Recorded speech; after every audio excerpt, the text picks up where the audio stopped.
Hello, this is Miss Nita B with her talking drum, and I'm going to dive right in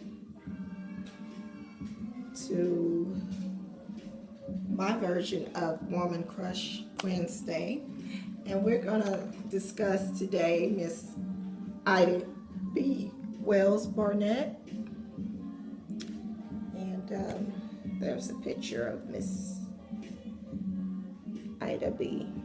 Wells-Barnett, okay, who was an investigative journalist, and she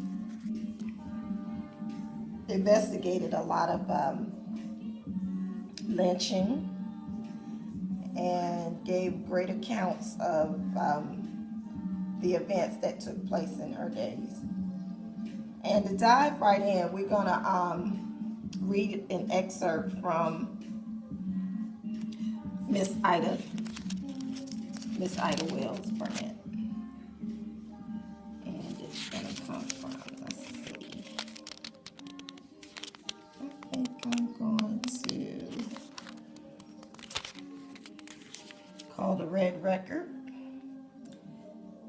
And this is just talking about different events and what a lot of the blacks who were referred to as Negro, the black citizens, what they endured during those times. So they would be accused of different things that may or may not have occurred. Most of the time it was a not. And just the mob mentality of the men and women during those times. So we're going to give you a snippet of what it was like. When you have real change, everybody's saying all right.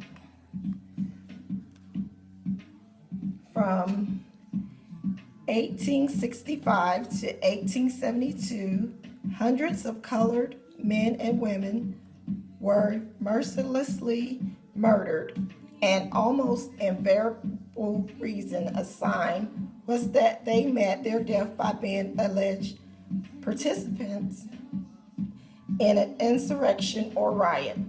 But this story at last wore itself out. No insurrection ever materialized.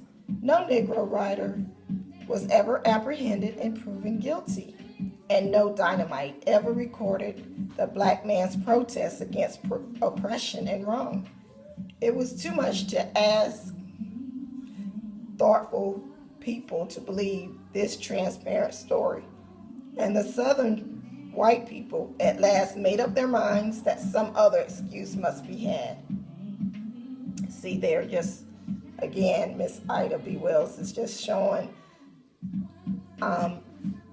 that a black man or woman could be murdered or lynched for any reason. So moving on.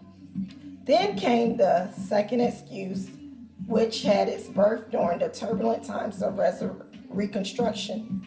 By an amendment to the Constitution, a Negro was given the right of franchise, and theoretically, at least, his ballot became his invaluable emblem of citizenship.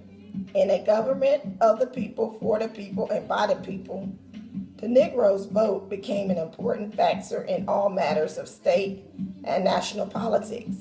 But this did not last long.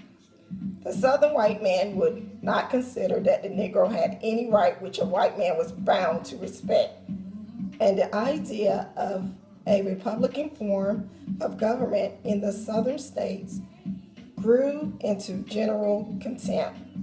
It was maintained that this is a white man's government, and regardless of numbers, the white man should rule. No Negro domination became the new legend on the sanguinary banner of the sunny South, and under it rode the Ku Klux Klan, the regulators, and the lawless mobs, which for any cause chose to murder one man or a dozen as suited their purpose best. It was a long, gory campaign. The blood chills and the heart almost loses faith in Christianity when one thinks of Yazoo, Hamburg, Edgefield, Copiah, and countless massacres of defenseless Negroes whose only crime was the attempt to exercise their right to vote. But in the bootless strife for colored people, the government, which had made a Negro a citizen, found itself unable to protect him. It gave him the right to vote, but denied him the protection which should have maintained that right. Scourged from his home, hunted through the swamps, hung by midnight raiders, and openly murdered in the light of day, the Negro clung to his right of franchise with a heroism which would have wrung admiration from the hearts of savages. He believed that in the small white ballot there was a subtle something which stood for manhood as well as citizenship, and thousands of brave black men went to their graves, exemplifying the one by dying for the other. So that is a small excerpt, again, from Miss Ida Wells'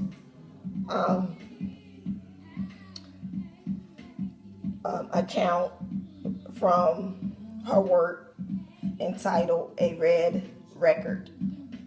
A Red Record. So, see, a red record. Miss Ida Wells-Barnett. And this was surrounding voting. And what was really interesting was a lot of, it was almost like you had two groups of blacks. So those who understood and knew that well, they just felt like black people were only being used for the ballot box with empty promises which never materialized. It didn't matter Republican or Democrat. So you had those blacks who was like, no. And then you had those who was like, sure, let's try to vote, and they wanted to almost believe that we could be a colorblind society, but as you can see, that was not the case at all. And in fact, I'm going to, in my next video, follow this up where you can actually see an account of what happened, what really occurred, through a book called Reconstruction by Eric Foner, who actually speaks on the election process and what exactly occurred and all of the animosity towards the Negro race, what was called the Negro race back in those days.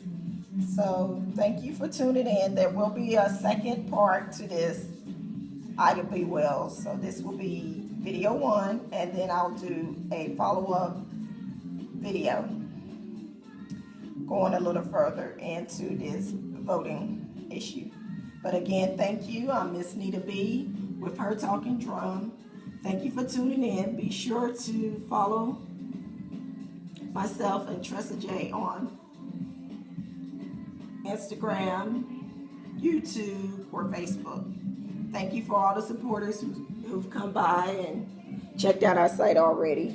We also have our regular webpage, hertalkingdrum.com. Again, hertalkingdrum.com. Thank you.